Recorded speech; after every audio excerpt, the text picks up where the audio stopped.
తెలుగు జాతి అందరికి విజ్ఞప్తి చేస్తున్నా, తెలంగాణలో ఉండేవాళ్ళకు కూడా విజ్ఞప్తి చేస్తున్నా. నేను గోదావరి నీళ్లు బనకచెర్లకు తీసుకుపోతానని చెప్పాను. పోలవరం టు బనకచెర్ల. ఎక్కడ నీళ్లు ఇవి?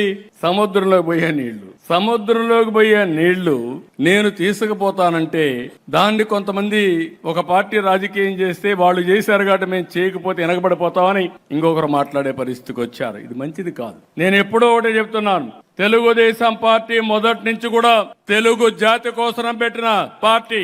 ఒక యుగ పురుషుడు ఎన్టీ రామారావు గారు పెట్టిన పార్టీ ఇది. ఆ రోజు ఈ రోజు తెలుగు జాతి కోసం పనిచేస్తున్నాం. నేను ఆ మాటే చెప్పాను. విభజన రోజును కూడా మీరు గుర్తుపెట్టుకోవాలి. నాకు 2 ప్రాంతాలు సమానం అని చెప్పాను, 2 కళ్ళు అని చెప్పాను, ఇద్దరికి సమన్యాయం చేయమన్నాను.